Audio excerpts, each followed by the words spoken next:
Nürburgring quand on fait son premier tour. On est habité. Être présent ici et devoir aller vite, c'est un défi vraiment unique. C'est vraiment rapide. Démentiellement rapide, vous voyez? Pénétrer dans la forêt sur un circuit de course avec cette voiture ultra moderne, on ne retrouve ça nulle part. Ça rend le Nürburgring particulier. Les virages alternés, les sauts, les bordures, les adhérences des différentes surfaces, les conditions météo variées, la pluie, la neige, les averses, le soleil. Tout peut vous tomber dessus au Nürburgring. Pour moi, c'est plus du rallye que de la course. Il y a quelque chose, il y a une histoire. Les circuits modernes n'ont pas cette histoire.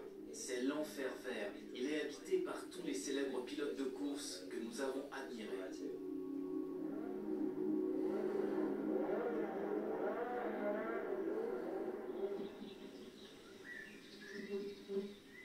Qui peut conquérir le Nürburgring peut tout conquérir.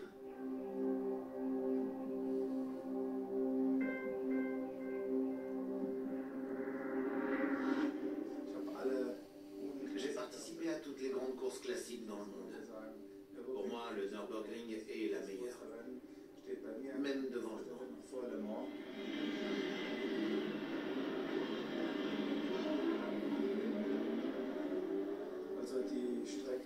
Courir avec 220 à 230 voitures sur ce circuit magnifique, c'est vraiment formidable. Il y a différentes voitures. Notre vitesse de pointe avoisine les 300. Et soudain, dans la ligne droite, vous avez une voiture qui roule à 180. Pendant la nuit, on est en pleine ligne droite. On ne peut pas perdre de temps. On allume les phares et on a une fraction de seconde pour décider gauche ou droite. Et l'autre aussi. Une fraction de seconde pour choisir entre la gauche et la droite.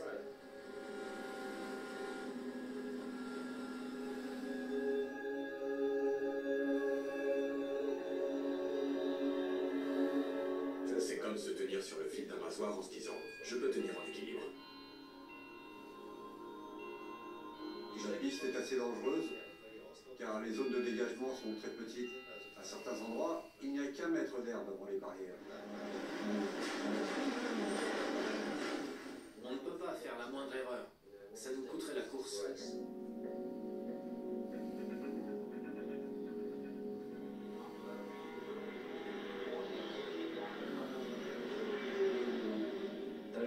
Comme il n'y a pas de partie en gravier, qu'il n'y a quasiment pas de zone de dégagement, les glissières de sécurité sont presque sur la piste. Ça veut aussi dire que le public est à 5 mètres du circuit proprement dit. Depuis le cockpit, on peut voir tout ce qu'ils font. Qu'il s'agit d'un drapeau ou qu'ils fassent cuire un steak. On remarque aussi le moindre feu. Certains construisent même des tours de 3 étages et passent la semaine à fêter la course.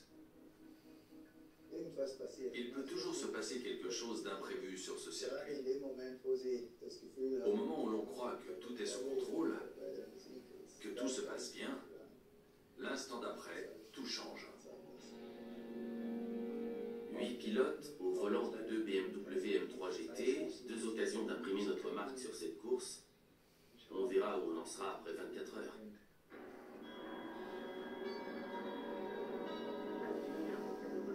Tout le monde est important. Dans une équipe des 24 heures, on ne peut pas dire c'est lui notre homme. On ne peut pas se passer de ce mécano.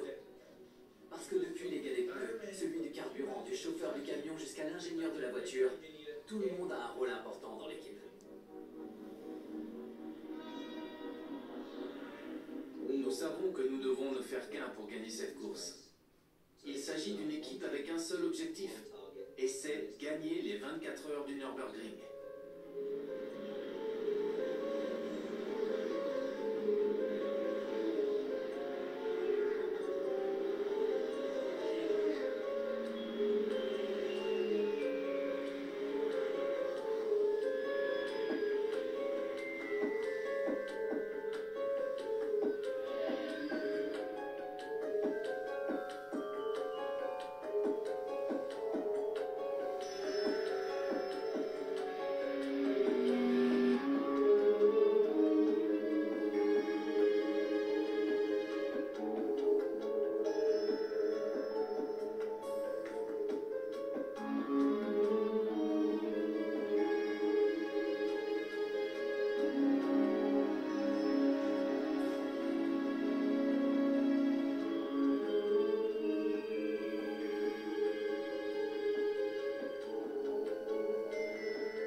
droite du Nürburgring et de ses 25 km de piste. Plus de 200 000 fans ont transformé le Nordschleife, la fameuse boucle nord, en un immense camping. Tous les grands noms du sport automobile sont sur la grille de départ. Plus de 200 voitures, avec 750 pilotes, attendent les 24 heures. C'est le plus grand départ au monde.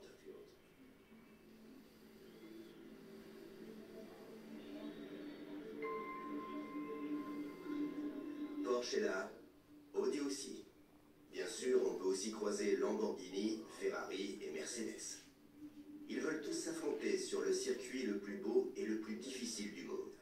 À la fin, le vainqueur aura parcouru presque 4000 km, soit la distance entre Stockholm et Gibraltar, avec beaucoup plus de virages. On a quelques-uns des meilleurs dans l'équipe. On a toutes nos chances. C'est plus qu'une course, c'est le théâtre de grandes histoires.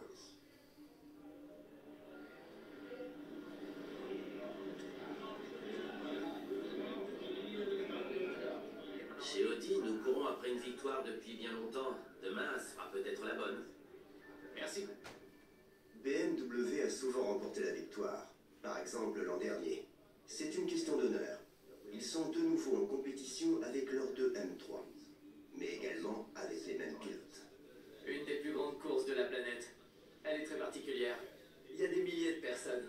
Le Brésilien Augusto Farfus, on l'appelle Gustel, l'ancien pilote de Formule 1 Pedro Lamy, qui a remporté cette course plus souvent qu'aucun autre pilote, ainsi que Uwe Alsen et Jörg Müller. L'an dernier, ces quatre-là étaient dans la voiture gagnante.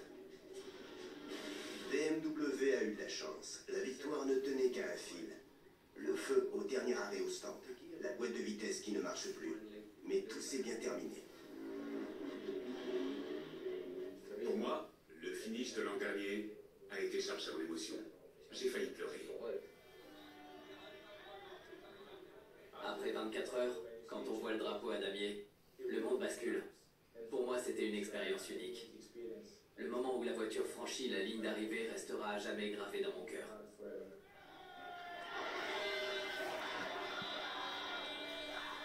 C'était il y a un an.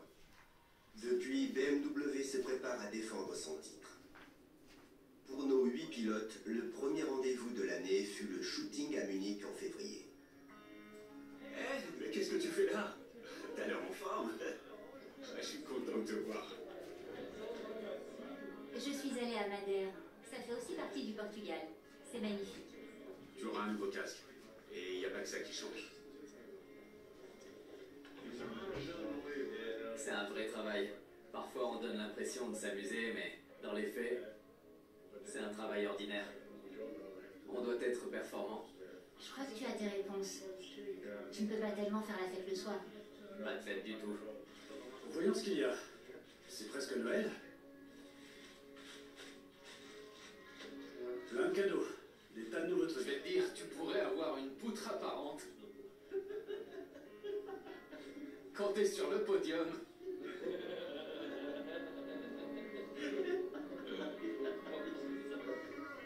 Ça tourne. Action. Bonjour, je suis Pedro Lamy. Pour moi, le Nürburgring, c'est... On dit la boucle nord du Nürburgring? Oui. L'idée, c'était que Jörg et moi aurions pu piloter ensemble une voiture à 2 sièges. Je suis bien content que nous ayons de nouveau les 8 pilotes ensemble dans ces 2 voitures. Je vais de nouveau prendre la piste avec Jörg, Pedro et Augusto. Une super association. J'ai adoré l'an dernier. On a réussi à gagner la course et bien sûr, on va essayer de recommencer. Je suis ravi qu'on recommence avec cette association, parce qu'on se connaît très bien. Tout s'est bien passé l'an dernier. On ne change pas une équipe qui gagne. On la change pas.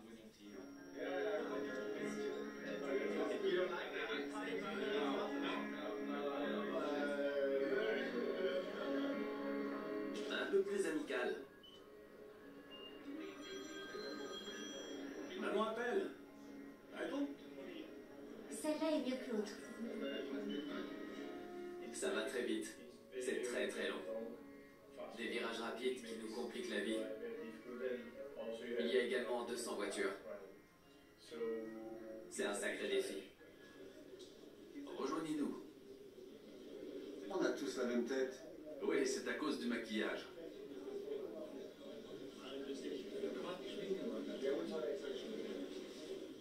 Les 24 heures du Nürburgring, point fort de l'an dernier. Nous avons remporté la victoire. Naturellement, nous courons de nouveau cette année. La concurrence est encore plus relevée que l'an passé, mais nous nous sommes renforcés pendant l'hiver. Et nous sommes une équipe expérimentée, avec exactement les mêmes pilotes que l'an dernier.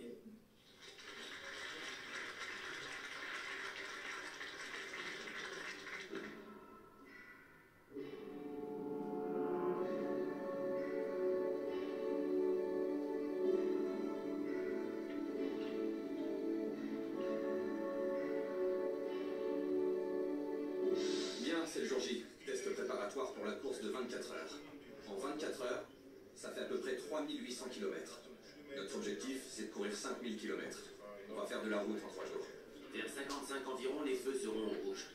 Salut, je dois vérifier mon rétroviseur ce matin. On se met en route dans 3 minutes. Réservoir plein et pneus en place. Ok, c'est parti.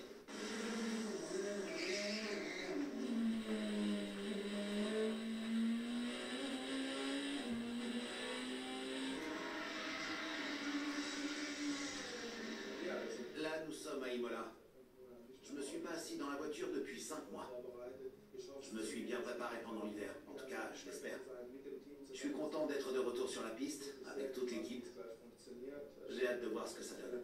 J'espère que je vais vite retrouver mon rythme et retrouver des temps rapides et réguliers. C'est pas facile après une longue pause, mais c'est comme faire du vélo. On n'oublie jamais comment on fait.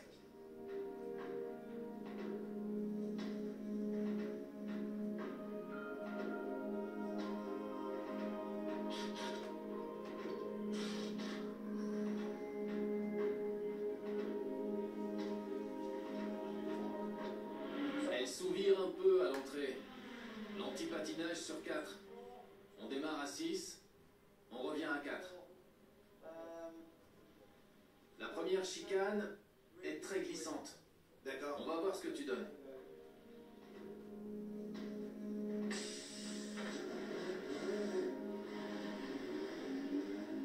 Les 24 heures commencent ici. On fait plein de longues sessions. Ça veut dire qu'on sort avec un réservoir plein et des pneus neufs. On roule jusqu'à ce qu'il n'y ait plus une seule goutte de carburant dans la voiture. On peut vraiment simuler une distance de course. En 3 jours, on va réellement piloter 32 heures pour voir s'il y a de la casse. C'est un test très important, juste pour voir où on en est, à quel point on est compétitif.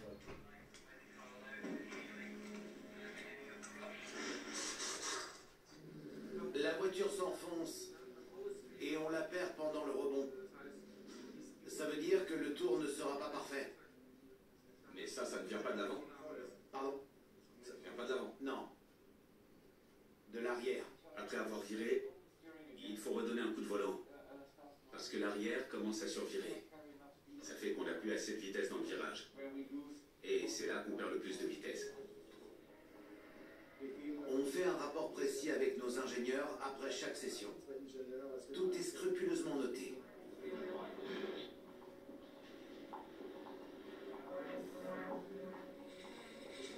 J'ai besoin d'une voiture qui soit remarquablement maniable.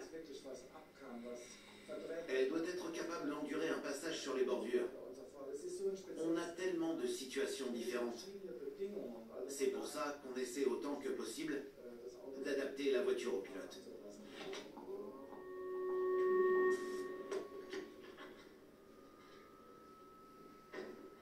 Bien, on a mis une compression plus légère. C'est la meilleure des 4 qu'Andy a pu tester.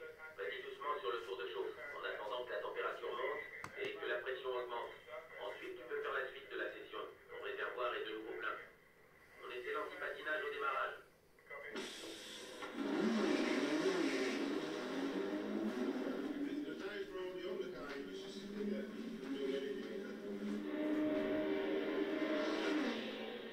Le gros du travail a été fait à Munich pendant la pause hivernale. Maintenant, c'est à nous de finaliser la voiture, de faire les derniers réglages.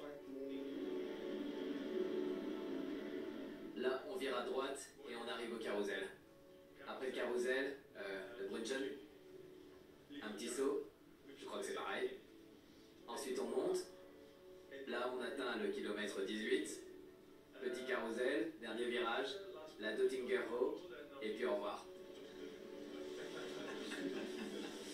ça la boucle Nord.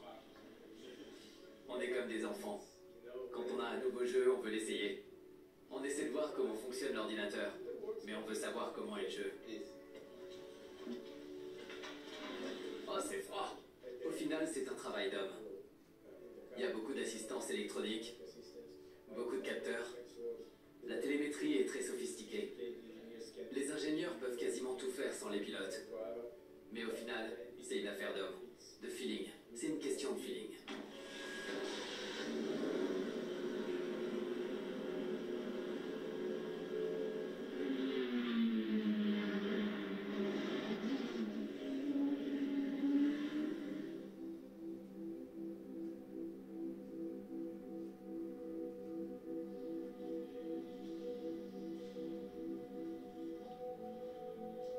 Avec de nouveaux pneus, tu pourrais y aller facilement. Mais pousse-la, sinon t'auras pas la bonne température. D'accord.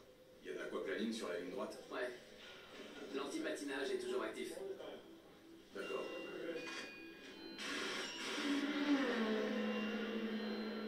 Dans une course d'endurance, le moindre problème peut coûter la course. Les gens croient qu'on vient ici pour pousser le moteur au maximum, pousser la boîte au maximum. Mais non, il s'agit de la moindre bobine. Tous les petits éléments qui peuvent fonctionner ensemble pendant 24 heures. Il y a un problème électrique. Il y a de l'eau dedans. Oui, il y a de l'eau, mais je sais pas par où elle a pu rentrer.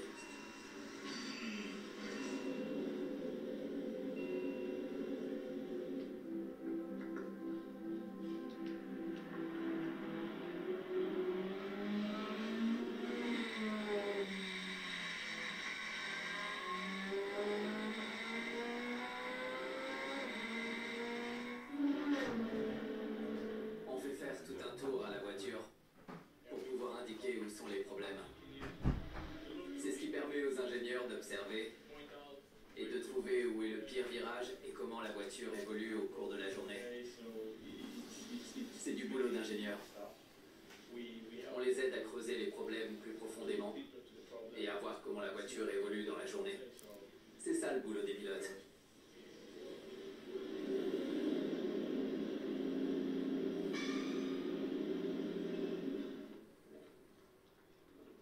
Salut Charlie. Le test est fini. Notre objectif était de couvrir 5000 km. Évidemment, c'est un objectif ambitieux. Malheureusement, on n'a pas pu le faire, notamment à cause des conditions météo. Mais on a réussi à faire 3515 km en 3 jours. Un bon résultat si l'on considère que la voiture s'en est très bien sortie, sans problème majeur. Quelques bricoles mineures qui pourraient arriver pendant la course. Mais on a pu tout régler. Globalement, un test très positif.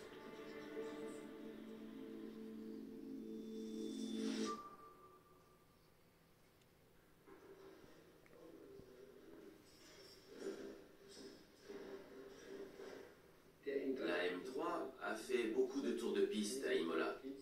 Là, on va la démonter et analyser tous les composants pour voir s'il y a des faiblesses qu'on peut améliorer. La voiture n'ira pas plus vite pour autant. Elle sera peut-être plus confortable à piloter ou nécessitera moins de carburant ou de freinage. Il y a tout un spectre d'optimisation. Ne pas avancer, c'est reculer. Il faut toujours bouger. Il reste 1,8 litre. Mais c'est le cas de tous les réservoirs. Nous rencontrons deux problèmes. La pompe numéro 1 ne fonctionnait pas. Peut-être une connexion mal faite. Je cherche à voir si ça vient du câble ou de la pompe elle-même. Ok, je vois. Les boîtes numéro 28, 30, 33 et 34, ce sont les 4 plus urgentes, non? Oui, et 27 et 18. Il faut faire des sacrifices. Il faut savoir mordre sur sa vie personnelle. D'un autre côté, on est bien récompensé.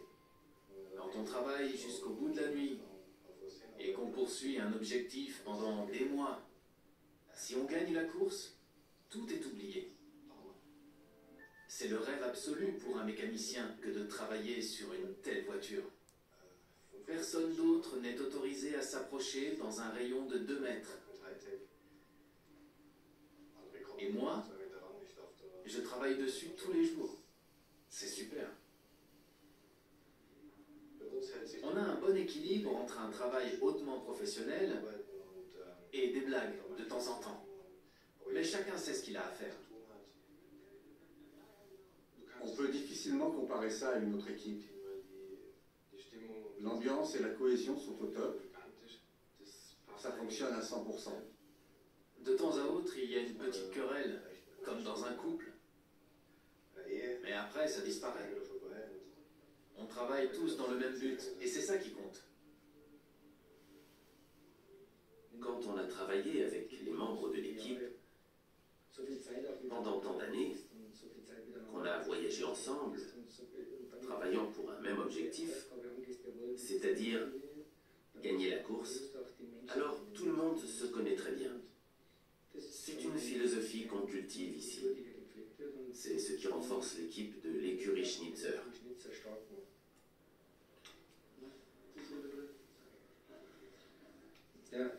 Il est nécessaire d'optimiser l'ensemble pendant la période de préparation et de test. Ça demande une grande intensité de travail à toute l'équipe. La courbe de stress est à l'inverse de celle des pilotes. Lui doit être au point pendant les tests, faire des commentaires sur la voiture, être dedans tous les jours, et dès que c'est terminé, il doit recharger ses batteries. Il va faire du sport ou prend un café tranquillement. Pour le dire simplement, un pilote lève le pied après les tests. De cette façon, il est si détendu qu'à l'échéance suivante, il est de nouveau prêt à donner sa meilleure prestation.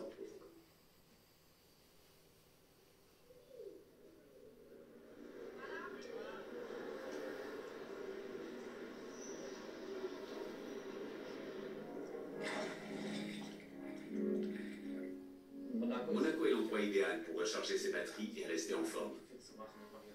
Je vais souvent nager et je cours beaucoup. C'est évidemment essentiel pour les 24 heures du Nürburgring.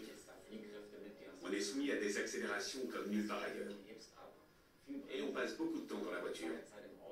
Le fitness est essentiel pour rester rapide.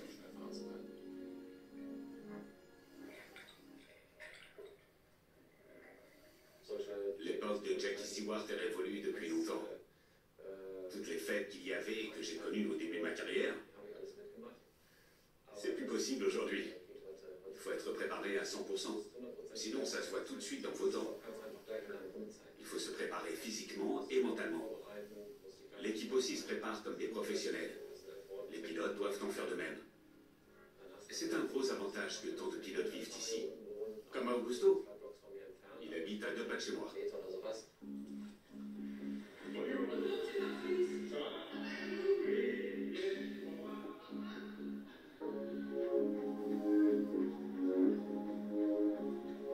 J'ai quitté le Brésil en 1999 pour piloter des karts.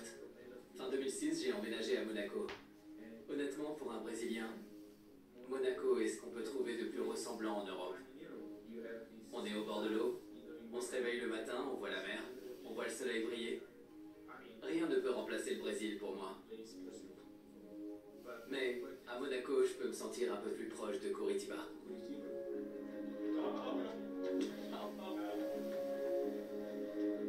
C'est difficile de garder sa discipline à Monaco.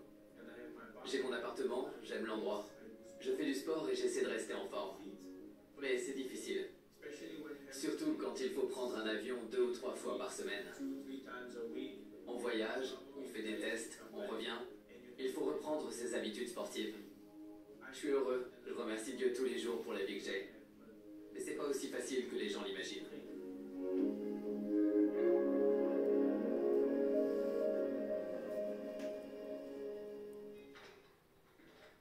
En ce moment, je suis triste car ma femme est enceinte. Elle va bientôt accoucher et elle est au Brésil. Elle n'assistera pas aux 24 heures. D'une certaine façon, je suis seul. À moitié en Europe, à moitié au Brésil, avec ma femme et ma future fille.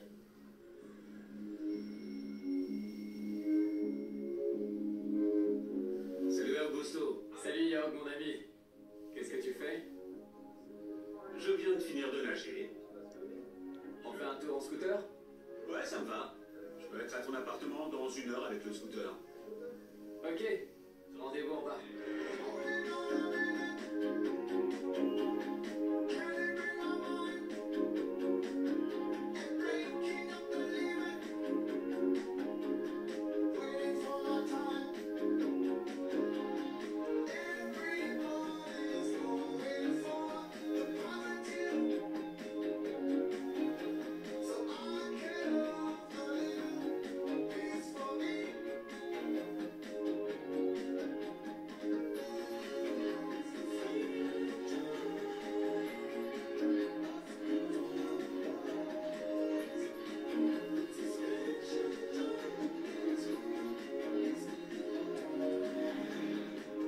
C'est un type à part. Honnête, clean, amical. En dehors de la course, c'est un ami. Je trouve que c'est difficile de trouver des amis dans cet univers. Franchement, on peut dire que la concurrence s'est vraiment relevée. Ouais, je pense que Porsche sera probablement dans les premiers. Ah oui, la voiture de l'écurie Mantel, Ouais. ils étaient très forts l'an dernier. Ouais, mais on a gagné. Il faut qu'ils nous battent. Ils étaient forts. Ils ont pas terminé. On a fini, on a gagné. Il faudra qu'ils nous battent. Mais notre équipe est bonne. C'est toujours la même histoire, les 24 heures. Il faut d'abord finir la course, c'est l'élément le plus important. Je pense qu'on a fait du bon travail l'an dernier. Mais tu crois que tu peux parler au mécano en allemand cette année? Ouais. Je parle un peu allemand.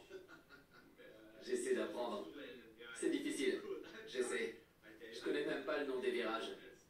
Je sais seulement qu'il doit y en avoir 53. Dottingerhohe. Dottingerhohe. Foxcroll. Foxrohe. C'est pas le Foxcroll? Non, ça c'est de l'anglais. Ah d'accord. Foxrohe. Mais on doit rester concentré et bien au point. Je connais les virages. Tu sais quand c'est à droite ou à gauche. Là on commence les essais. On retourne à la boucle nord pour faire de nouveaux tests. J'ai hâte d'y être. Espérons qu'il y fasse beau. Il faudrait. Normalement, à cette période.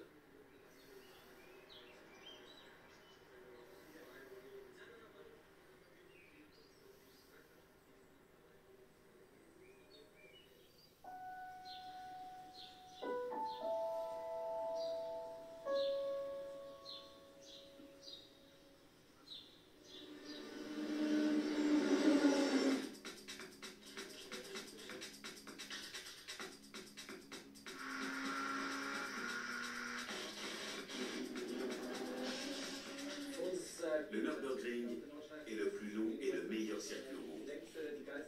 Il offre des défis que les autres circuits de Grand Prix n'ont pas. On a continué de développer la voiture de l'an dernier.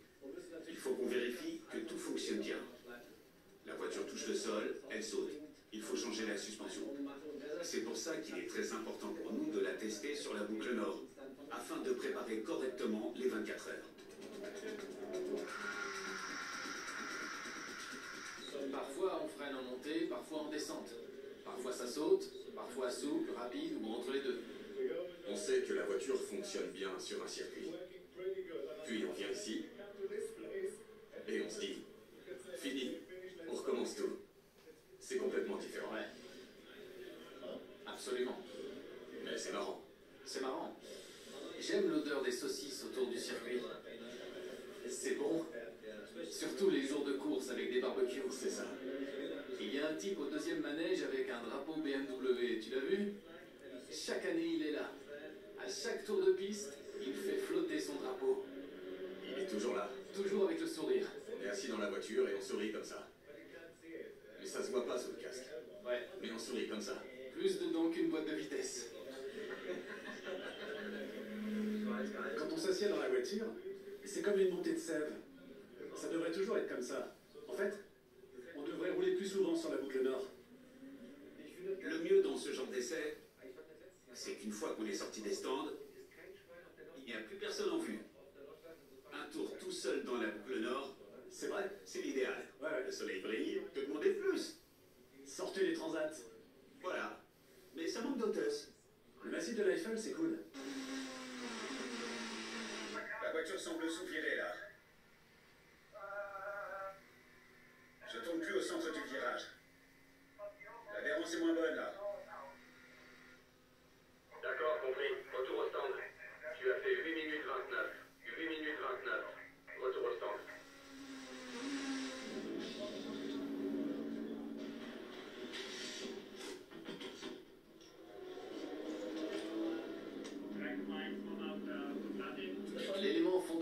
c'est d'améliorer l'équilibre de l'aérodynamique pour qu'on ait une bonne vitesse en ligne droite, tout en gardant l'équilibre de la voiture.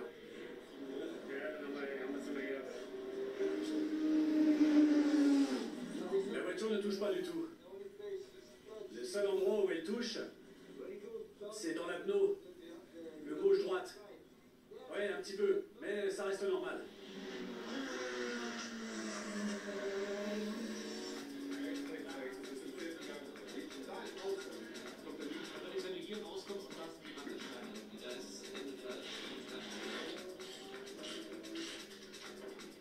On est en train d'essayer quelque chose sur la répartition du poids. On fait passer de la masse de l'avant à l'arrière.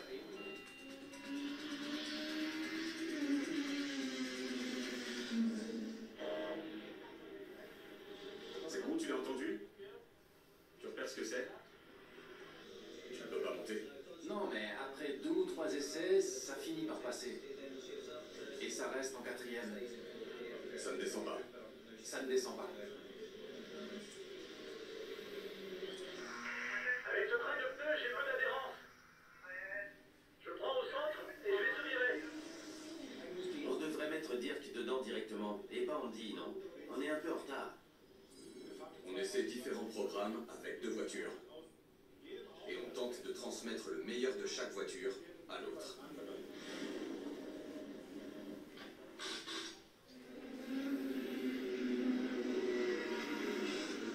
Ce que tu sens quand la voiture prend un virage, tu le sens aussi beaucoup dans ton volant. Il y a des forces complètement différentes, et on ne peut pas estimer quelle adhérence on a. C'est le problème avec cette voiture. Il faut qu'on puisse sentir dans le volant l'adhérence de la voiture. D'accord.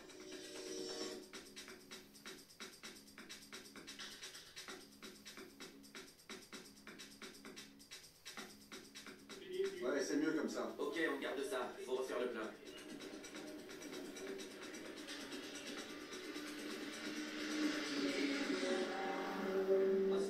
C'était vraiment un bon test. On a pu s'enfiler quelques kilomètres. Ici, c'est important. Tout droit, tout droit. Roule jusqu'au panneau. Jusqu'au panneau. On a eu des problèmes mineurs. Mais c'est normal. On a eu des soucis avec la transmission et avec la direction assistée. Mais tout ça, c'est des détails. On a pu travailler sur l'aérodynamique, parce qu'il faut toujours essayer de trouver un compromis entre la vitesse et la déportance. Donc ça nous a permis d'arranger des choses. Je pense que la voiture a été bien améliorée. On a plus de déportance. Et la voiture est meilleure dans les virages rapides. Je sais pas si ça la rend plus rapide, mais on la sent mieux. Plus confortable, Plus facile à conduire.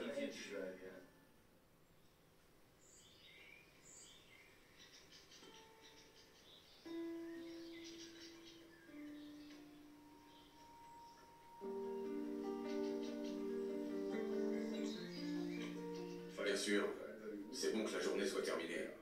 Mais en réalité, on n'a jamais fini de travailler.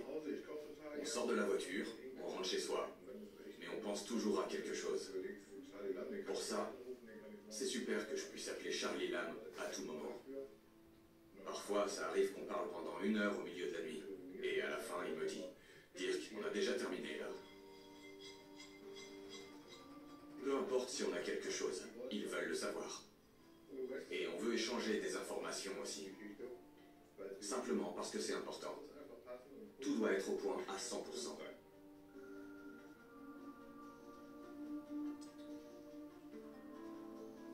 Je suis totalement détendu, mais je dois quand même y penser. Fini.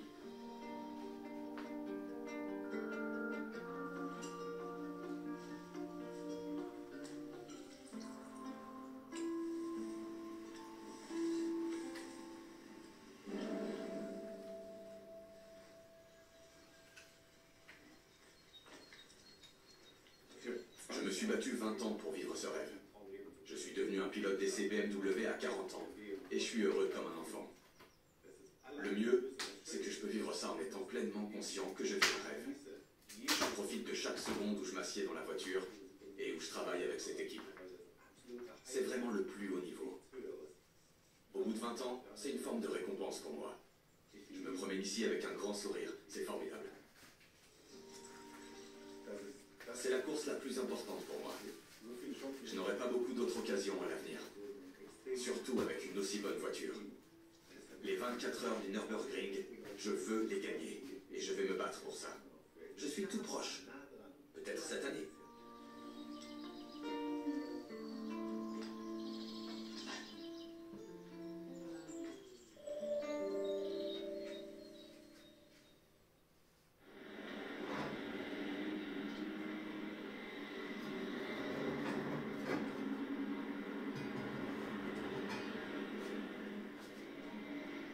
Mes 12 ans en tant que directeur de BMW Motorsport sont bien sûr les meilleurs de ma carrière professionnelle. Ce ne sont pas les seuls chez BMW. J'ai passé toute ma carrière ici, 34 ans. Mais ces 12 ans ont été fabuleux. Tout a commencé par ma première course avec Gerhard Berger, les 24 heures du Mans. On a gagné face à une concurrence féroce. Jusqu'ici, c'est le sommet de ces 12 années. C'est quelque chose d'unique de voir sa voiture franchir la ligne d'arrivée en premier après 24 heures. Après une longue préparation et une course où il peut arriver tant de choses. C'est très différent de la Formule 1 où la course se termine au bout de 90 minutes. Et la suivante est 2 semaines plus tard. Et là, à la fin de ma carrière, de nouveau les 24 heures du Nürburgring. Ce sera sûrement un week-end passionnant. J'espère qu'on reviendra de nouveau avec une victoire. Je pense que ce n'est qu'après cette course que je réaliserai. Ça y est, c'est fini. Bonjour les gars. Bonjour, ça va? Bonjour Mario. Prenons le petit déjeuner. Oui, d'accord, merci. Il est tôt pour vous. Oui. À l'allemande. L'avenir appartient à ceux qui se lèvent tôt. Oui, oui, c'est vrai. Voici. Merci. Et ton allemand, Guston? Tout va bien?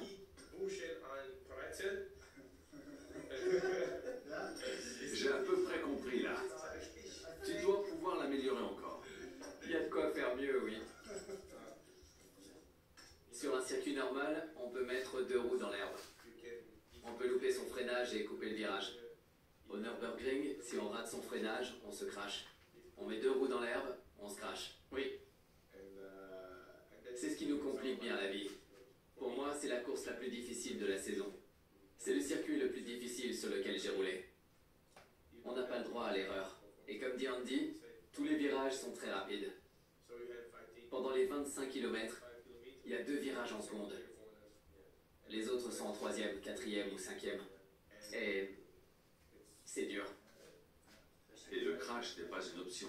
Non. Si tu te craches, il vaut mieux prendre le premier avion pour le Brésil. Oui, oui, oui. En dehors de ça, il est très dangereux de se cracher ici. Il faut garder la voiture sur la piste. La première priorité, c'est de rester sur la piste. Absolument. Ne pas être impliqué dans un accident. Ensuite seulement, la deuxième priorité, c'est la performance. Ouais, Oui. combiner le tout, c'est la clé. Oui.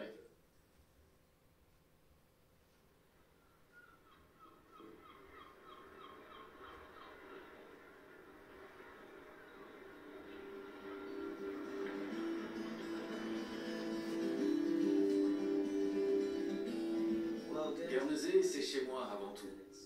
C'est mon élément. J'ai grandi ici. Venir là avec ma famille, passer du temps à être seulement un père qui voit grandir ses enfants, grimper dans les rochers et admirer les superbes paysages, ça me donne l'énergie nécessaire pour continuer le combat. La course automobile est un long combat. C'est ici que je me ressource.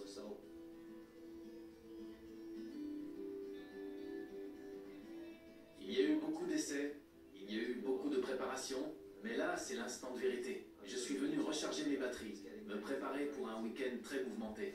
Je suis optimiste, on devrait avoir une super course.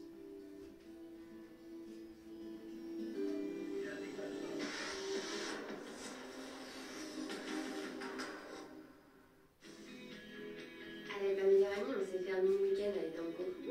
Et c'était assez irréel. On a pris une chambre chez Tessa.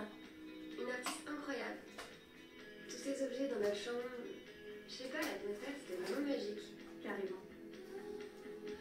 L'univers qu'elle a créé, C'est comme si on était dans un livre ou un roman en fait. Mais oui.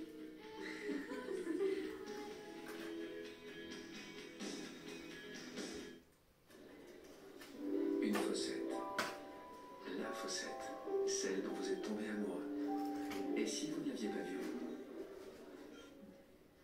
Verre optique Nikon. Une vision d'exception. Ceci est un dispositif médical. Il y a ceux qui n'ont jamais commencé à fumer, ceux qui ont arrêté, recommencé, arrêté, ceux qui pensaient ne jamais y arriver, et ceux qui ont enfin trouvé la bonne méthode, ceux qui ne se sentent pas encore vraiment bien, et ceux qui se sentent tellement mieux.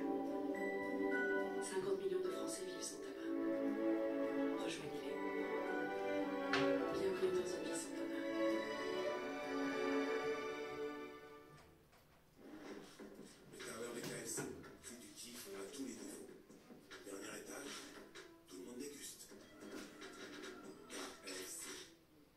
Tiens, mais ce serait top pour la maison ça.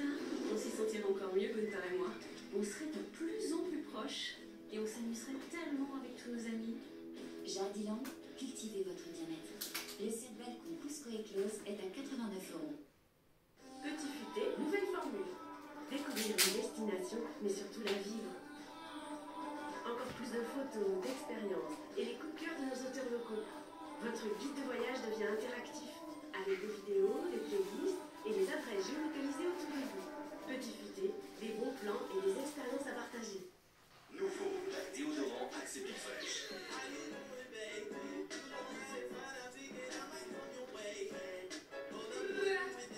Tout devient possible avec notre parfum le plus frais. Sois irrésistible. The Axe Effect. Papa? C'est mollo. Pas ici, papa.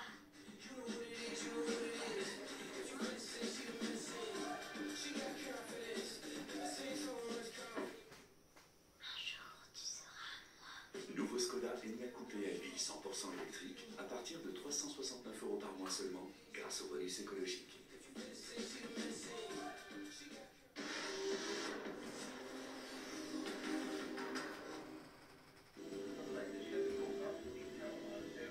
J'espère que je pourrai faire ce que j'ai fait en 2005 et gagner de nouveau la course. C'était une belle victoire pour moi. J'ai gagné 3 titres mondiaux, mais gagner au Nürburgring avec BMW, c'était très spécial.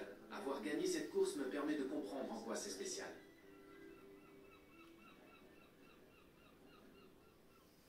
Je crois beaucoup au partage de l'expérience avec ma famille.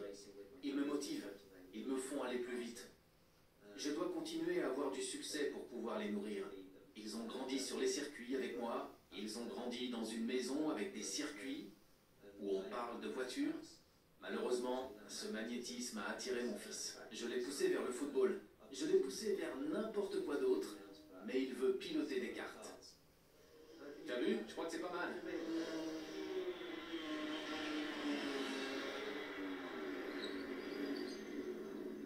C'était vraiment bien. Souviens-toi, quand tu te retrouves à la sortie du virage, tu perds toute ta vitesse pour la ligne droite. Il faut vraiment faire frein-gaz et rester plein gaz jusqu'à la sortie. J'allais pas assez vite? Un peu, mais il vaut mieux entrer lentement et sortir vite du virage. Et ton temps s'améliore. Tu crois que je devrais freiner juste là? Un peu plus légèrement, puis plutôt sur les gaz, d'accord? Ouais. Très bien. Allez, c'est bien, mon gars.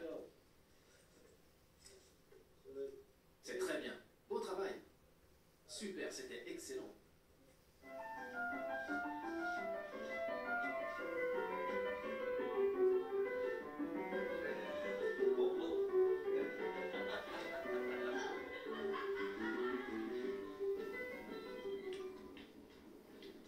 Il faut bien se souvenir que le Nürburgring est probablement un des plus gros événements où piloter en dehors des Grands Prix. Le défi est très différent du Mans. C'est unique, c'est comme ça. Tout ce qui l'entoure est unique.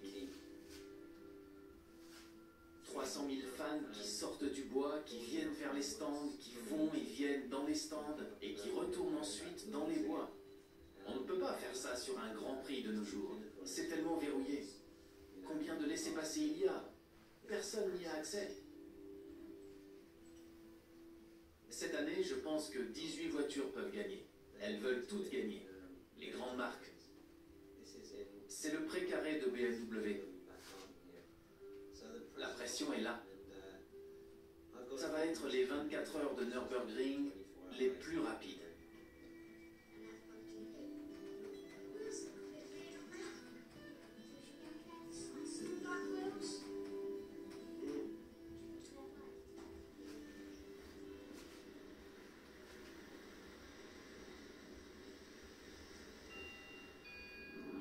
Pouvez-vous me donner votre destination? Oui, je voulais à Düsseldorf et après sur le Nürburgring. Oui, pour la 24 heures, la course 24 heures de Nürburgring.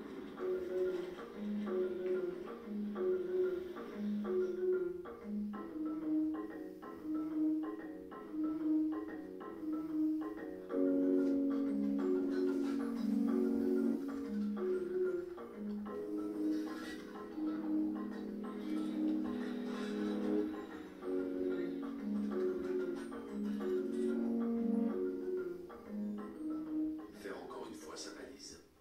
Départ pour ma dernière course. Les 24 heures du Nürburgring. Ce serait bien qu'on puisse ramener une victoire.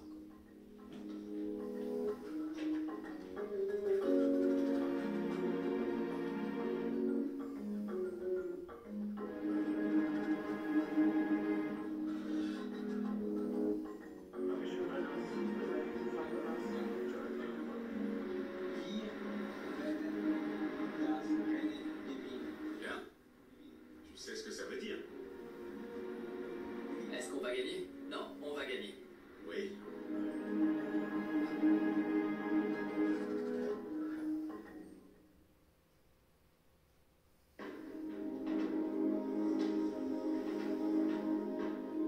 Le grand jour est arrivé. Enfin. Les meilleures équipes d'Europe et du monde se retrouvent aux abords du Nürburgring. Les 24 heures attirent les grandes marques. Elles veulent tout entrer dans l'histoire. Elles ont investi beaucoup de temps et d'argent pour cela.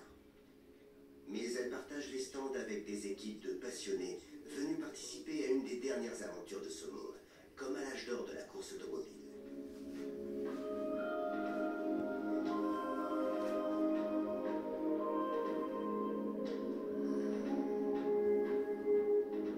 Sous le ciel blanc et bleu, les camions de BMW arrivent de Freilassing et de Munich. Ce moment est attendu depuis des mois. C'est là que survient une mauvaise nouvelle. Andy Priaulx ne viendra pas. Il doit subir une opération médicale imprévue. Le triple champion du monde suivra la course la plus importante de l'année depuis Guernesey. C'est difficile. Je suis arrivé sur le circuit avec des sentiments mitigés. Je suis à la fois content et triste. Bien sûr, je suis excité par la course, mais c'est triste qu'Andy ne soit pas là. Il va nous manquer. Et si on revient avec un bon résultat, on lui dédiera certainement. J'espère qu'il va vite se rétablir et qu'il pourra rejoindre l'équipe. Bien sûr que c'est un choc. Andy n'est pas là. Il a dû subir une opération en urgence. On a réfléchi à ce qu'on allait faire. Et BMW va maintenant placer Pedro dans notre voiture. Il est là pour le pire des scénarios. Si un des 3 Dirk tombait malade. Autrement, on va régler ça à 3 pilotes. 3 Dirk dans la voiture. Et je peux vous dire qu'on va tout donner pour Andy. Là, on va gagner pour lui.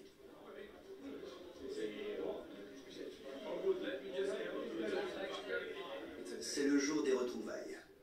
Un à un, les 7 pilotes arrivent sur le circuit.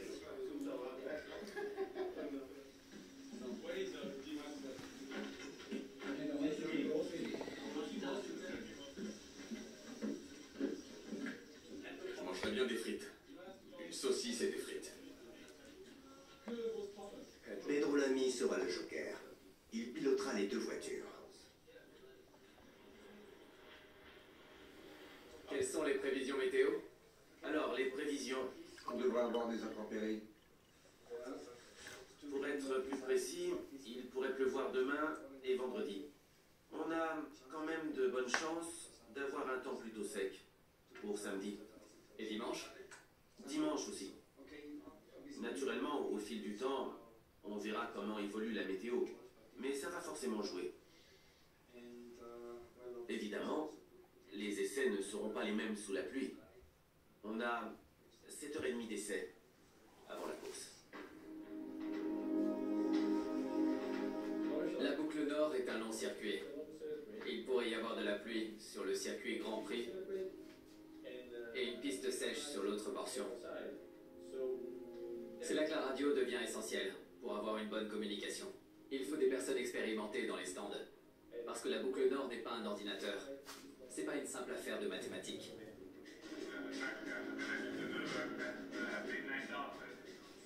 Il y a 20 voitures qui sont susceptibles de gagner. Elles sont vraiment d'excellente qualité. Elles ont encore été améliorées ces dernières années. La course va être difficile. Jörg Müller a raison. Audi a engagé 4 voitures avec des pilotes de premier ordre pour enfin gagner la fameuse course du Nürburgring. Ils sont rejoints par pas moins de 7 exemplaires de la toute nouvelle Mercedes SLS Gullwing. Et Porsche suscite aussi un grand respect. Olaf Monté et son équipe ont remporté 4 fois la course sur les 5 dernières années. Sa voiture championne vert et jaune est baptisée Der Dicke, ce qui veut dire la grosse en allemand. Elle est accompagnée d'une Porsche hybride qui est aussi rapide. Il y a de la qualité au mètre carré. La course va être vraiment difficile. Je pense que Porsche est le principal rival. Ils étaient très rapides l'an dernier. Ils ont modifié la voiture cet hiver. Ils ont été très efficaces. Ils vont être au point. Ce sera notre adversaire numéro 1. Les 24 heures de cette année vont être les plus disputées à ce jour.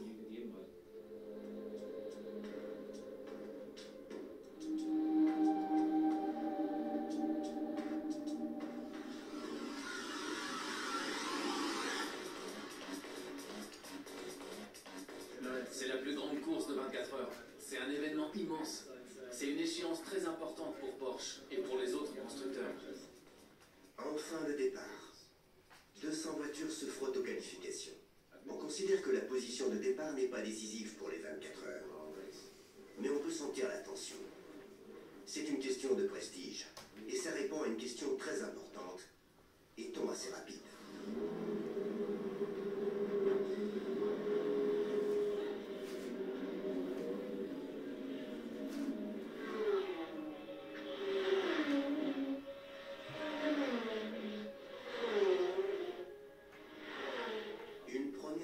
Se fait jour. La Ferrari est la plus rapide sur la piste. Et le premier pilote se retrouve face à face avec ce qu'on appelle l'enfer vert. Christian Abt entre en collision avec une voiture plus lente. Avant même le départ, une chose est sûre. Sur ce circuit peuplé de 200 voitures, la clé du succès, c'est de traverser le trafic sans faire d'erreur.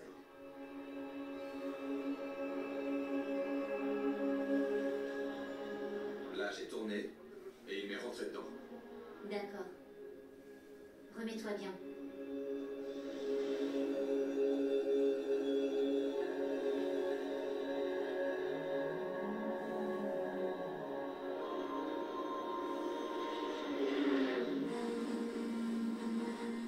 La voiture vibre beaucoup. La voiture vibre beaucoup. Ça vient des pneus? Non, je pense que c'est la transmission secondaire. C'est vraiment mauvais. Je rentre au stand. Augusto, tu peux être plus précis pour les vibrations? Explique plus en détail, à toi. C'est difficile pour moi d'identifier d'où viennent les vibrations. C'est une vibration générale. Toute la voiture vibre. Je sais pas vraiment, Charlie. Pour moi, ça n'a pas de sens. Il faut résoudre ça. Une voiture comme ça, pendant 24 heures, elle tiendra pas. Elle casse.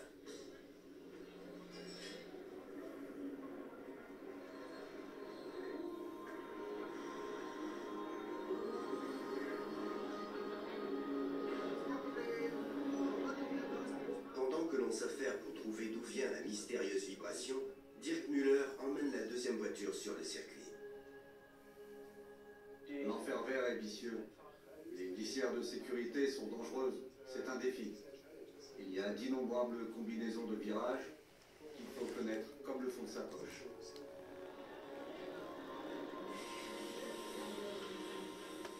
À ce stade, il est clair que Ferrari, Mercedes, Audi et Porsche sont nettement devant les deux BMW M3. Il reste encore pour faire un tour, on essaie d'améliorer le temps. Reste en piste pour un tour de plus.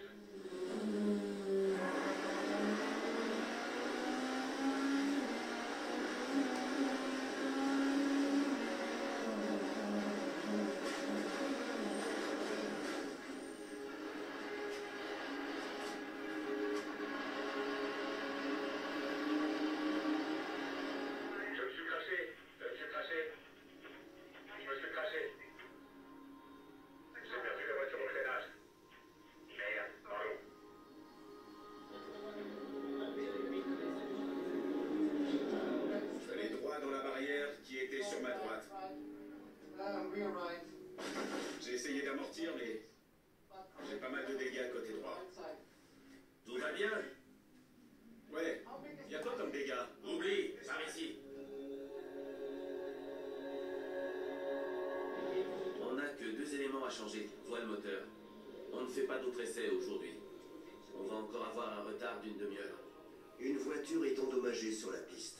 L'autre est au stand. Ça n'aurait pas pu être pire. Stéphane, je sais pas si c'est juste une impression, mais ça handicape le moteur. Je sais pas. C'est une vibration tellement bizarre. Dramatique. Pour la faire courte, c'est dramatique. On verra bien. C'est mieux de commencer mal et de finir mieux. Pedro Lamy a un caractère méditerranéen. Mais remettons les choses dans leur contexte. C'est un très mauvais départ. Surtout pour Dirk Müller. J'ai freiné fortement, mais ça ne devrait pas arriver.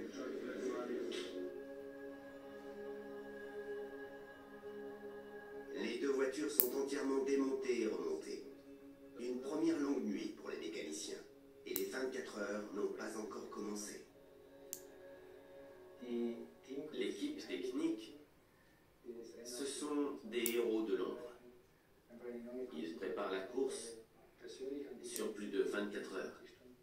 Ils sont déterminés à mettre les BMW M3 au sommet au bout des 24 heures. Ils donnent tout ce qu'ils ont. C'est un défi immense. Excitation, ambition, adrénaline. La nuit, sous la pluie, dans le froid, le vent. Et ils veulent le vivre vraiment en tant qu'équipe. Il y a un côté très addictif dans l'affaire. C'est ce qui nous pousse à vouloir le vivre encore et encore.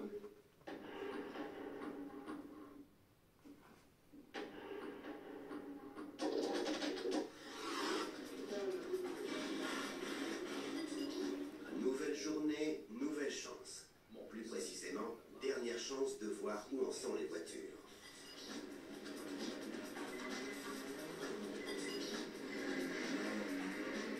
Les M3 sont de nouveau prêtes à courir. Elles s'approchent les premières de la piste. Mais c'est maintenant l'affreuse pluie du massif de l'Eifel qui pointe son nez. Tout doit marcher dès le premier tour.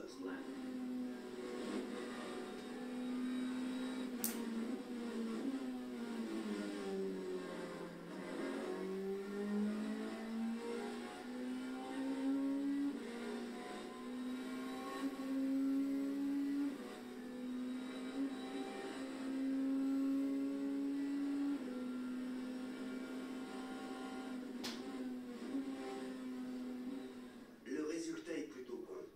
4e et 5e place. Et la pluie commence à tomber.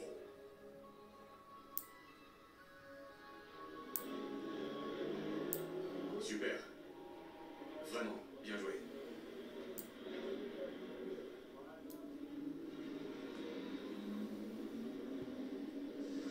C'était la dernière chance avant la pluie. Là, on est juste là où on voulait être. On est où? 4e et 5e. Dirk Müller peut se détendre. L'erreur de la veille est bien oubliée. Un timing parfait. Oui, parfait. J'ai trouvé ça super. pluie dans mon rétroviseur. Ça s'est vraiment passé comme ça. Ouveux était juste derrière moi. Et il recevait toute la pluie. Parfait. Parfait. Tu as très bien géré. La meilleure des Porsche montées va maintenant partir en 8e position. Ils ne semblent pas avoir abattu toutes leurs cartes. La Ferrari est la star de la journée. Et un nouveau prétendant au titre s'ajoute à la liste. L'équipe Farnbacher. Hier, l'écart avec Ferrari était de 8 secondes. Aujourd'hui, il est de 3 secondes et demie. Vous vous inquiétez? Pas du tout. Pour nous, le soleil brille de nouveau sur le massif. Hier, les qualifications étaient difficiles. Nous sommes bien en place sur le terrain, prêts pour la course.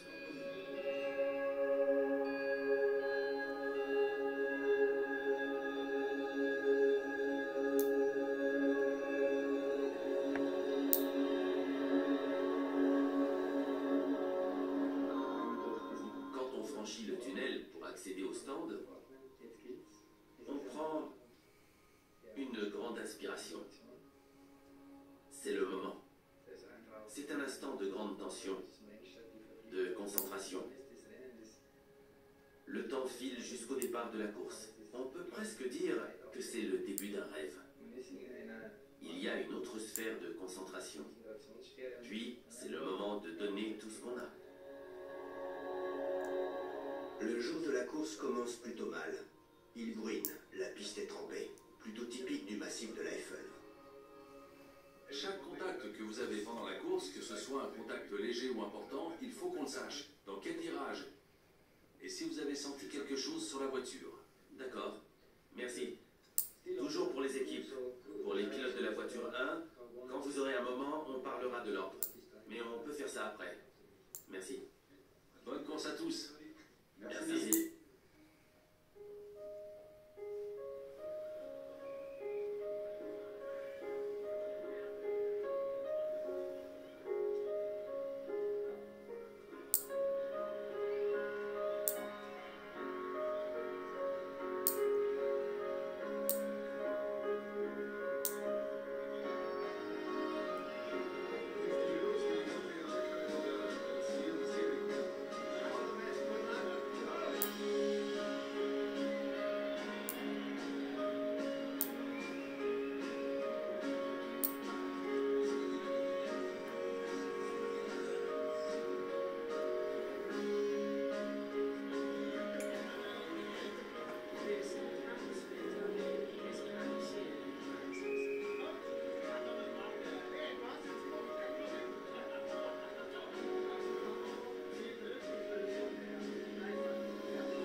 Le compte à rebours commence. La piste s'assèche à chaque minute.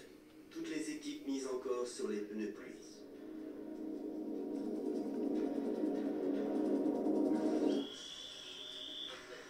Mais Charlie Lam a toujours un tour dans son sac.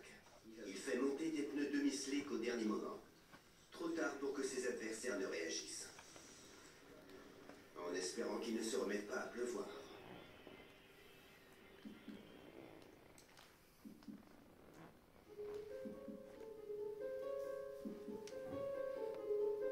C'est la première fois que le cœur se met vraiment à battre. On sent qu'on a une énorme pression sur les épaules. On prépare cette course depuis toute une année. Il ne faut rien casser et ne pas être trop lent non plus.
s'animent d'un coup.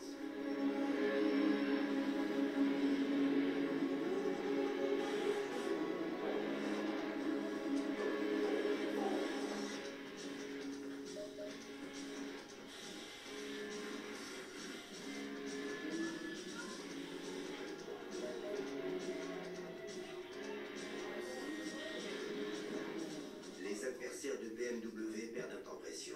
Le plan de Charlie fonctionne. Certains ont dû mettre des slicks. Oui, ils sont tous rentrés maître des slicks. Tous. Ce serait bien qu'il pleuve un petit peu. Mais il faut pas que ça se gâte. Nos pneus font parfaitement l'affaire pour le moment. On aura peut-être de la chance.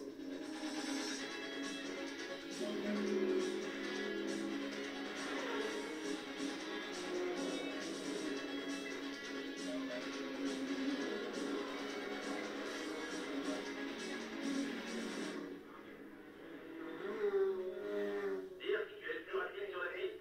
Ton dernier tour était à 9 minutes 10. Tout le monde est aux trousses des deux BMW avec Dirk et Jörg au volant. Seuls les deux Porsche qui avaient aussi misé sur des slicks sont sur leurs talons. Rentre au stand. On va changer les pneus. Changement de pneus carburant. Le pilote reste.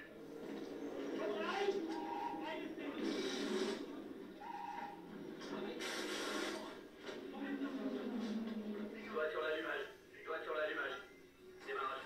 Démarrage. Go, go, go.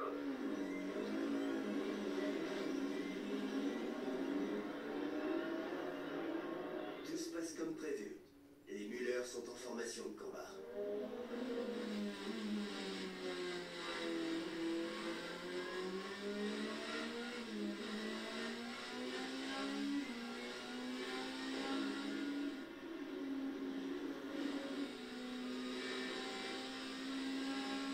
Je ne dépasse pas, je ne dépasse pas. Dites-le-lui. On lui dit 10-4.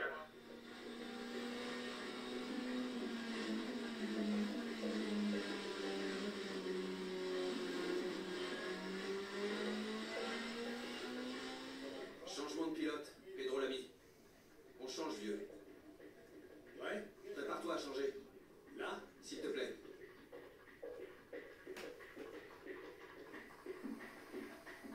Dirk Müller a séché la piste. Maintenant, je peux y aller. Près de 2h30 se sont écoulées. C'est l'heure du premier changement de pilote. Pedro Lamy et Dirk Werner prennent le volant, en tête de course. Il y a des voitures flamboyantes là dehors.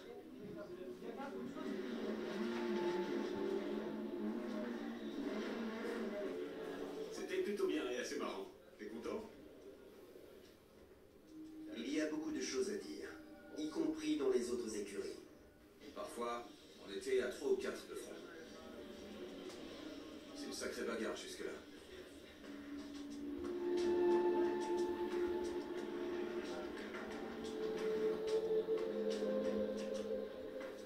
Il y en a un qui était accidentellement placé là. Ça ne se voyait pas. Et quand il a pris la courbe et que ça a tapé, ce segment a sauté d'un seul coup. Les deux premiers tours étaient vicieux.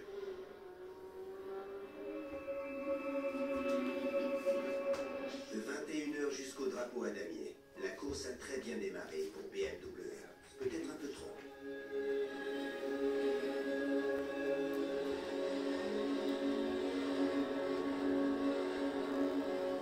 Quand j'ai freiné au virage 1, la pédale est allée au sol. Quand je freinais au virage 1. Mais je suis pas sûr de ce que j'avance. Tu peux vérifier sur les données? Quel est le problème? Tu peux conduire ou c'est un problème?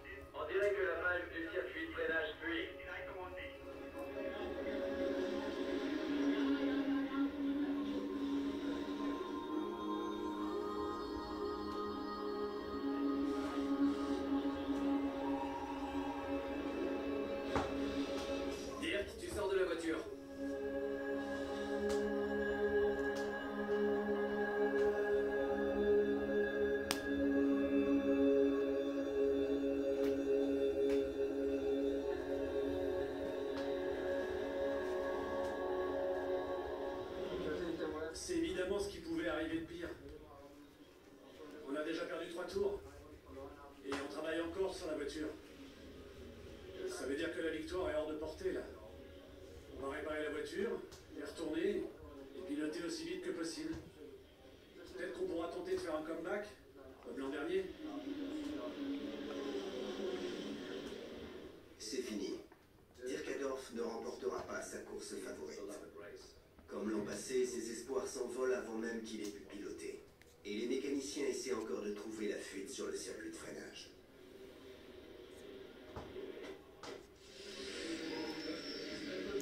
C'est comme l'année dernière. Sortir de la course aussitôt, c'est vraiment frustrant. On se prépare toute l'année. Il y a de quoi se mettre à pleurer. Là, on va courir pour tous nos fans. Mais je suis vraiment dégoûté. C'est pas vrai.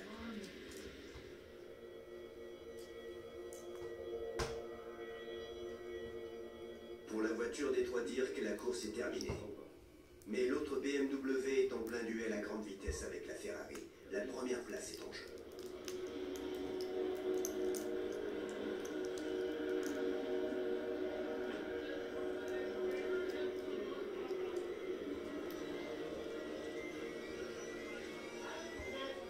Dirk Adolphe est poussé hors des stands. La réparation a pris plus d'1 heure. Il n'y a plus qu'un seul fer au feu.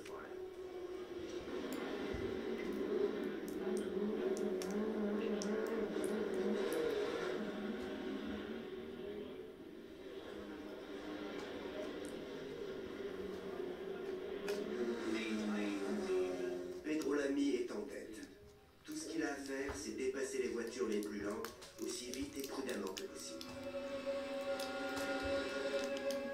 Pendant les 24 heures, il y a beaucoup de trafic. Il faut toujours garder le bon rythme.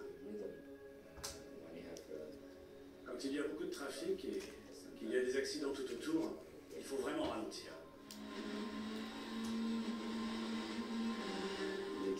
On prend le rythme et on espère que la voiture est à tel endroit. Je peux le dépasser dans la ligne droite, ne pas perdre de temps quand je le dépasse. C'est pas bon quand il est au milieu du virage. Du coup, je dois attendre 2 ou 3 virages de plus.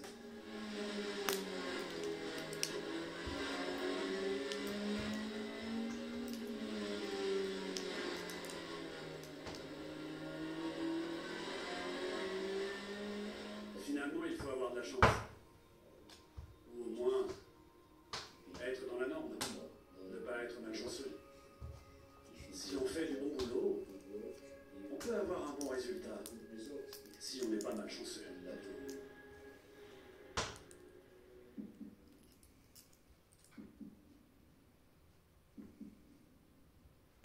Attends. C'est qui? Nous. C'est nous au carrousel. J'ai touché. Pas touché. Gros contact. Vous avez vu? Oui, Pedro, on a vu le contact.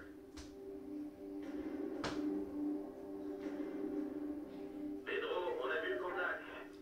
Ma question, est-ce que la direction est en état? Est-ce que la voiture est OK?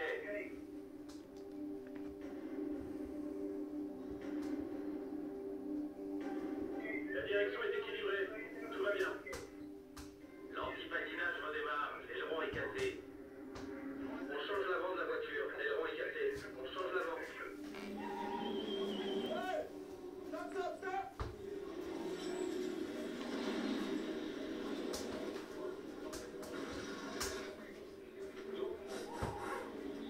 Malheureusement, Pedro n'a pas eu de chance. En coupant un virage, il a eu une collision au pire endroit de la piste, le carrousel. L'avant de la voiture doit être remplacé. Notre numéro 1 perd une place après l'autre.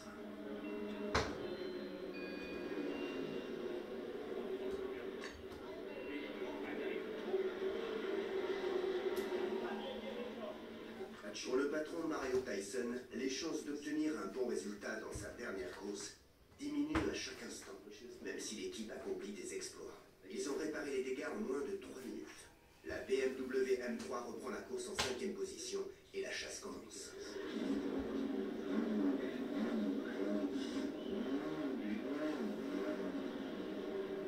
Minutes.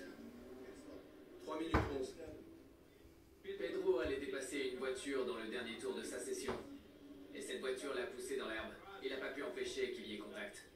On est quand même chanceux. C'était son dernier tour. Il devait rentrer au stand. On a perdu 3 minutes. La course est dingue, là. Il faut qu'on continue de faire rouler la voiture jusqu'à demain matin. Et là, on verra ce qui se passe.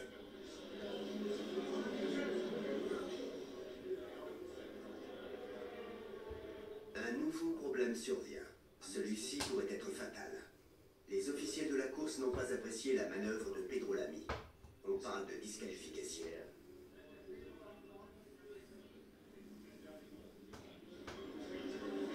Écoute, on doit expliquer les raisons de cet incident au directeur de course. La question est-ce qu'on peut accéder aux images? Parce qu'il faut qu'on puisse visionner encore une fois la séquence.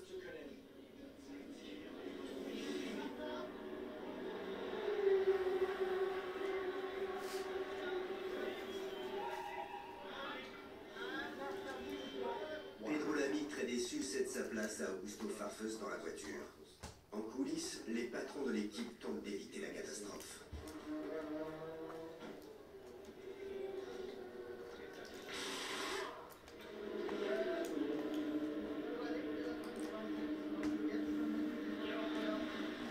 Il m'a fermé la porte. Il m'a fait sortir de la piste. Quand j'ai freiné, la voiture n'était pas stable entre la terre et la bordure. Je suis parti droit. Quand je leur ai expliqué, ils ont compris. Ils vont revisionner les images pour être bien sûrs. Mais là, ils se sont plaints que je sois allé à contresens dans le carrousel. Alors, j'ai expliqué que c'était la seule solution que j'avais à ce moment-là. Un coup d'œil sur les autres stands montre à quel point la course est sélective. Chez Ferrari, ils tentent toujours de réparer la suspension arrière. Mais ils n'ont plus leur mot à dire sur le dénouement de la course. Tout comme un autre des grands favoris du début. La boîte de vitesse de la Porsche hybride doit être remplacée. Personne ne souhaite ça, même à son adversaire.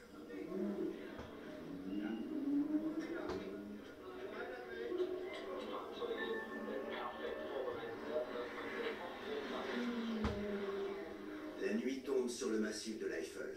On attend toujours la décision des commissaires de course.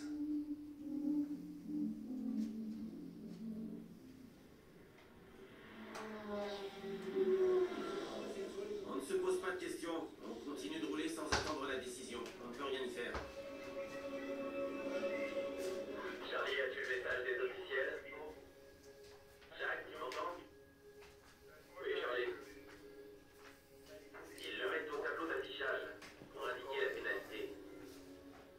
Le message est sorti. Numéro 1, 3 minutes de pénalité.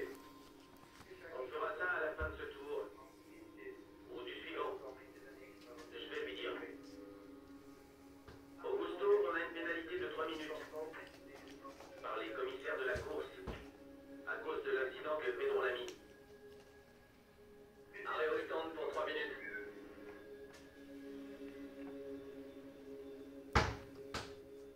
Roule doucement jusqu'au panneau stop que présente le commissaire.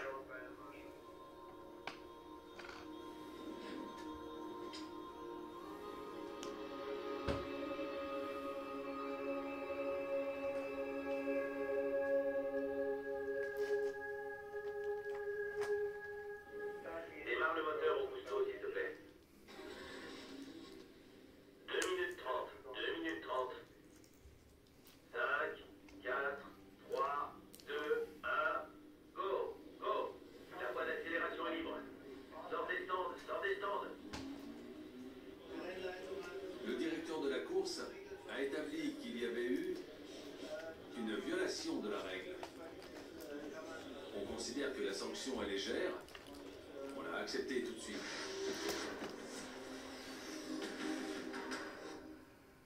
Petit futé, nouvelle formule. Découvrir une destination, mais surtout la vivre. Encore plus de photos, d'expériences et les coups de cœur de nos auteurs locaux.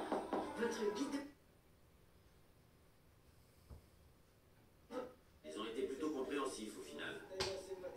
Parce que c'est une grosse infraction. À mon avis, ils se trouvaient dans une situation sans issue. Ils s'attendaient à ce qu'il fasse un demi-tour dans le carrousel. J'ai dit que s'il faisait demi-tour, il allait bloquer le carrousel en un battement Council. C'est le pire endroit où ce genre de choses peut survenir. C'est très décevant. On a beaucoup perdu.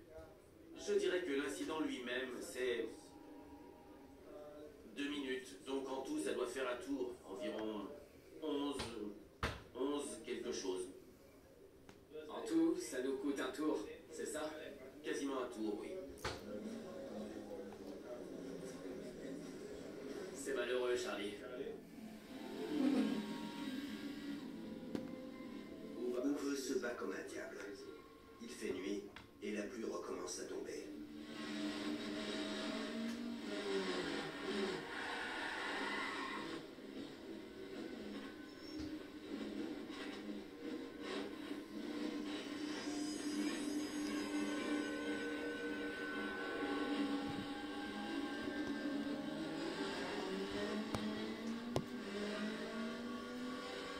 Jacques, il vient d'arriver sur le circuit Grand Prix. Les hommes en charge de la télémétrie voient tout. Ils pilotent durant les 24 heures sur leurs ordinateurs. Pour le moment, la BMW est la plus rapide du circuit, mais la Porsche montée a un tour d'avance. Pour le moment, Uwe entre en scène.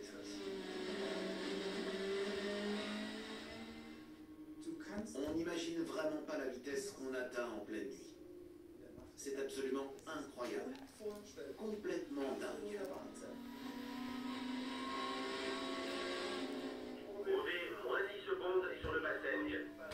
C'est un bon tour. Il y a du trafic devant. C'est pareil pour tout le monde, mais tu t'en sors bien. Vas-y, attaque.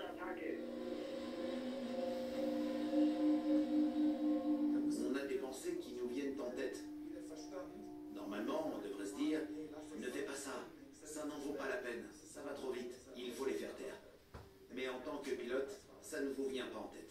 Il n'est question que d'aller plus vite. Quel est l'écart avec celle de devant? Puis-je le combler? Mais la vitesse en pleine nuit, et les impressions que ça donne, c'est incroyable.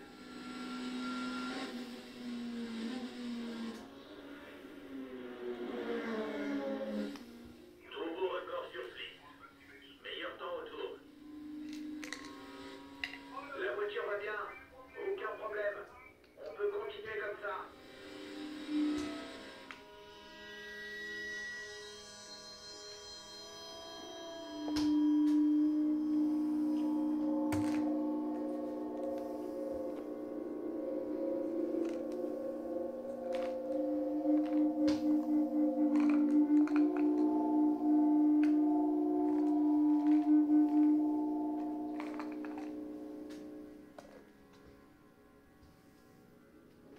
La voiture est super agréable à piloter. Je dirais pas que c'est un honneur, mais c'est un privilège, certainement. C'est formidable à quel point elle est solide dans la nuit.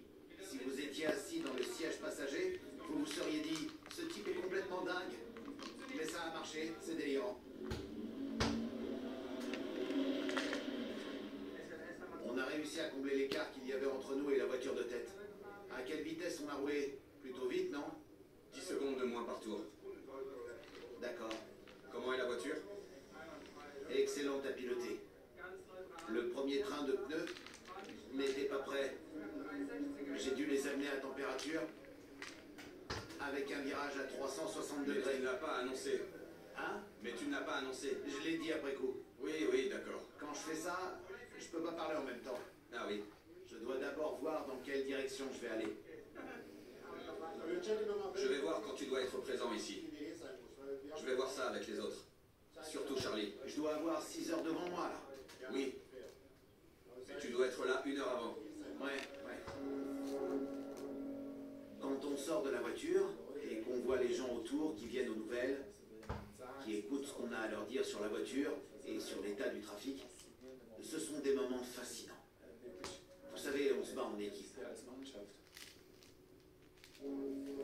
On rentre dans le camion, on se change, on essaie de se calmer un peu, mais plus on se bat en tête, plus c'est difficile.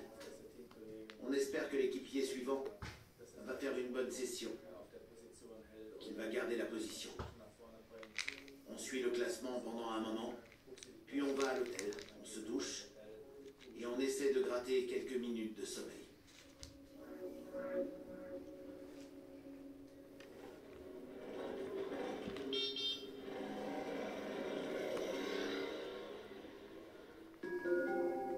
Ouais.